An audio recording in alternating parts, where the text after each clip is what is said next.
Hello friends, good morning. मैं चंद्रशेखर आपका अपना यूट्यूब चैनल आस्ट्रोनॉमी क्लासेस में आपका हार्दिक वंदन करता हूं। फ्रेंड्स, आज हम लोग बात करने वाले हैं भारतीय संविधान के एक महत्वपूर्ण भाग के बारे में जो एग्जाम पॉइंट ऑफ व्यू से काफ़ी महत्वपूर्ण होगा। और आज का जो सेशन होगा वो हमारा राज्य के नीति निर्देशक तत्व के बारे में होगा कि भारतीय संविधान में राज्य नीति निर्देशक तत्व के बारे में क्या बताया गया है, इसके बारे में क्या जिक्र किया गया है, इसका क्यों आवश्यकता हुआ, इसके बारे में। और इंग्लिश में क्या बोलते हैं तो कहीं कहीं आपको directive principle of state policy इसको आपको देखने को मिलता है, डीपी और एसपी के नाम से भी जाना जाता है। तो चलिए आज का सेशन चालू करते हैं और देखते हैं कि क्या है हमारे भारतीय संविधान में राज्य नीति निर्देशक तत्व के बारे में। चलिए, सबसे पहले क्या है कि भारतीय संविधान के आपका भाग 4 और अनुच्छेद 36 के 51 के मध्य में आपका राज्य के निर्देशक तत्व के बारे में बताया गया है। ये आपका जो आपको याद रखना है, जो एग्जाम पॉइंट ऑफ व्यू से काफी महत्वपूर्ण है। अब उसके बाद क्या देखते हैं कि राजनीतिक तत्व क्या होता है उसके बारे में। तो राजनीतिक तत्व देश के शासन का मूलाधार होता है और कोई भी कानून बनाने के लिए राज्य इसका ध्यान में रखता है और तभी क्या होता है कि तभी कोई कानून बना सकता है। लेकिन वहां पे जब देखे थे हम लोग मूल यानी कि मौलिक अधिकार के बारे में, तो वहां पे क्या था कि जब हमारा मौलिक अधिकार जब हनन होता था तो वहां पे हम लोग न्यायालय में जाके उसका मतलब क्या सकते कानूनी कार्रवाई यानी कि हो सकता था। लेकिन यहाँ पे उच्च न्यायालय में इसके बारे में कोई भी जिक्र या इसको लागू करने का इसका अधिकार नहीं दिया गया, मतलब ये अपरिवर्तनीय है। ठीक है, अब देखते हैं नीति तत्व को प्रायः 3 समूह में बांटा जाता है। सबसे पहले कौन सा समूह में बांटा जाता है उसके बारे में जानते हैं। तो सबसे पहले राज्य के आदर्शों के रूप में निर्देश देता है, और दूसरा क्या होता है तो नीति निर्माण में निर्देश देता है इसका, और तीसरा आपका जो है नागरिक के ऐसे अधिकार जो न्यायालय में निर्माण योग्य नहीं है, अर्थात इसका न्यायालय में इसमें कोई भी परिवर्तन नहीं कर सकता है, इसके बारे में।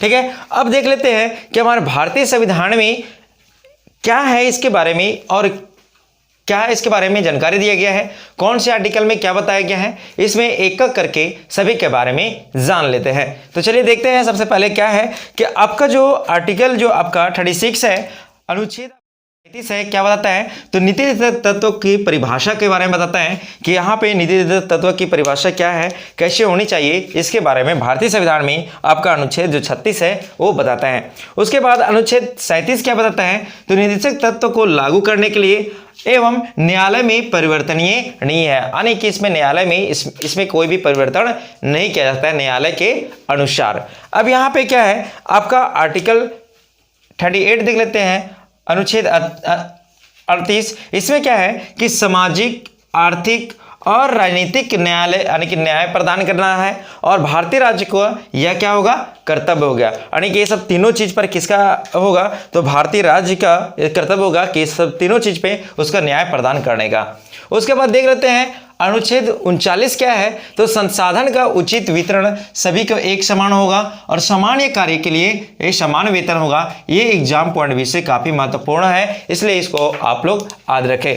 तो आपका अनुच्छेद 39 में क्या बताया गया है, संसाधन का उचित वितरण के बारे में बताया गया है और समान कार्य के लिए समान वेतन के बारे में जिक्र किया गया है इसमें। अब देख लेते हैं हम लोग अगला अनुच्छेद 39 के क में, तो इसमें समान अवसर के आधार पर न्याय देगा। ये आपका क्या है आर्टिकल आपका ये 39 के क में है। ये कब जोड़ा गया था तो 42वें संविधान संशोधन 1946 में जोड़ा गया था इसमें।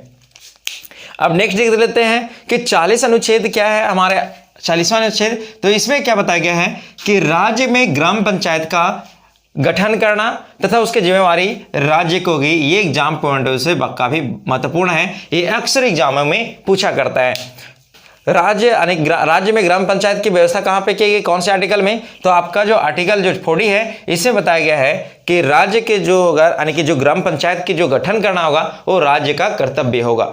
अब नेक्स्ट देख लेते हैं अनुच्छेद 41 कि राज्य का काम शिक्षा और लोक सहायता को प्रदान करेगा, यानी कि राज्य का यह अधिकार है या फिर उसका काम है कि शिक्षा और लोक सहायता को प्रदान करने का काम करेगा। ठीक है, उसके बाद देख लेते हैं अनुच्छेद 42 क्या बताता है तो कार्य करने के लिए स्थान न्याय संगत होनी चाहिए एवं उचित दशा में उपलब्ध होने चाहिए, अर्थात महिलाओं के लिए प्रशस्ति जो उसके लिए उपलब्ध होने चाहिए, यानी कि सारी वहाँ पे क्या होनी चाहिए, सारा सुविधा होनी चाहिए, उचित दशा होनी चाहिए और उसके लिए न्याय संगत होनी चाहिए। अब उसके बाद देख लेते हैं हम लोग अगला अनुच्छेद 43, निर्वाह मजदूरी व कुटीर उद्योग पर विशेष ध्यान देगा आपका राज्य सरकार। उसके बाद देखते हैं अनुच्छेद 44 क्या है।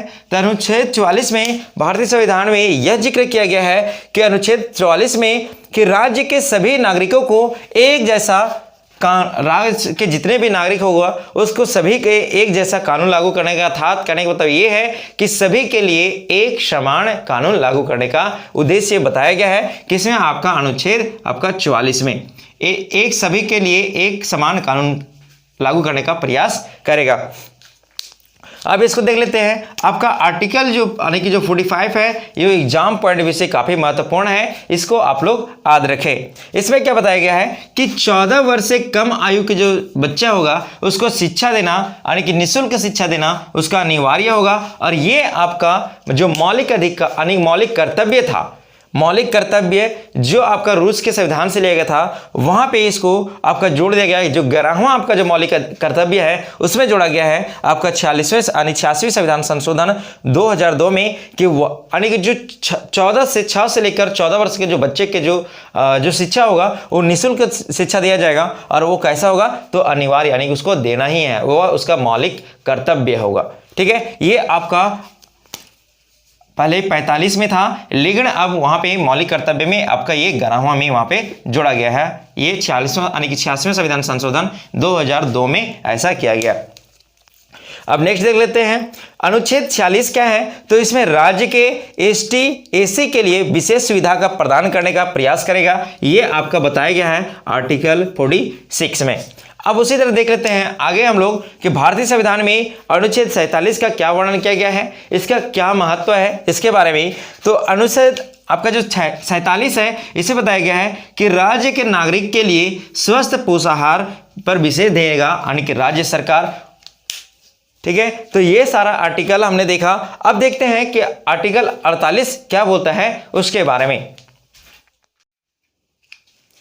चलिए देखते हैं अब भारतीय संविधान में आपका राज्य के निर्देशक तत्व के बारे में आपका अनुच्छेद जो 48 है वो क्या बताता है। तो इसमें आधुनिक तरीके से और वैज्ञानिक तरीके से पशुपालन करने के बारे में बताया गया है। यानी यहाँ पे आपका कृषि एवं पशुपालन के संगठन के बारे में बताया गया है। साथ ही इसे बताया गया है कि पशु वध पर रोक लगाया गया है। क्या लगाया गया है? तो पशु को आप वध नहीं कर सकते हैं, उसको मार नहीं सकते हैं, इस पर आपका रोक लगाया गया है आपका अनुच्छेद 48 के अनुसार। अब 48 के 1 में देख लेते हैं कि क्या है इसके बारे में। तो इसमें पर्यावरण का संरक्षण तथा संवर्धन और वन्य और जीवों की रक्षा करना है, ये आपका 48 के 1 में बताया गया है। उसके बाद देखते हैं कि अनुच्छेद 49 में क्या बताया गया है। तो राष्ट्रीय महत्व स्मारकों तथा स्थान और वस्तुओं का संरक्षण प्रदान करना है कि वैसे स्थान या हमारे देश के कई ऐसे महत्वपूर्ण व्यक्ति हुए जो देश के लिए काम किए, देश के लिए अपने प्राणों का निछावर किए, तो उनके जो स्मारक हैं या फिर जो वन्य जीव जो स्थान है, ठीक है, यानी वस्तुओं का क्या करना है आपका वहां पे संरक्षण प्रदान करना है। और साथ ही आपका जो अनुच्छेद जो 50 है उसे बताया गया है कि कार्यपालिका है और न्यायपालिका दोनों इसका यानी कि पृथक्करण करेगा, यानी कि दोनों को एक दूसरे से अलग करेगा, अलग करने का कार्य करेगा। ठीक है, और उसके बाद आपका अनुच्छेद 51 क्या बताता है। तो अंतरराष्ट्रीय शांति और सुरक्षा के अभिवृद्धि के बारे में बताता है आपका आर्टिकल 51। इसमें एक ऐसे महान व्यक्ति हुए जिन्होंने कहा कि राज्य का नीति निर्देशक तत्व एक ऐसा चेक है जो बैंक की सुविधा अनुसार अदा की जाएगी। ये किसके द्वारा कहा गया था? तो ये आपका केटी शाह के द्वारा बताया गया था कि ये जो है राजनीतिक तत्व एक ऐसा चेक है जो बैंक की सुविधा अनुसार क्या करा जाएगा, अदा की जाएगा। अब फिर से हम लोग एक बार देख लेते हैं कि जो आपका राज्य निर्देशक तत्व के बारे में बताया गया है आपके भारतीय संविधान में कहाँ बताया गया है। तो भाग आपका 4 में बताया गया है। अगर अनुच्छेद पूछे आपसे तो कहां से कहां तक बताया गया है। तो आपका 36 से लेकर 51 के मध्य में भारतीय संविधान में राज्य निर्देशक तत्व के बारे में बताया गया है। और कौन सा देश से हमारे भारतीय संविधान में जोड़ा गया है या राजनीतिक तत्व का प्रावधान किया गया है, तो वो कौन सा देश था? तो आयरलैंड के आयरलैंड के संविधान से हमारे भारतीय संविधान में राज्य के नीतिक तत्व के बारे में जोड़ा गया है। चलिए आज का क्लास जो होता है यहीं पे समाप्त होता है। नेक्स्ट आएंगे हम मौलिक कर्तव्य का वीडियो लेकर। और अगर मेरा वीडियो अगर अच्छा लगे तो मेरा चैनल को सब्सक्राइब करें और अपने दोस्तों को साथ शेयर करें ताकि उनको भी वीडियो का नोटिफिकेशन मिल सके। तब तक के लिए bye bye and thank you.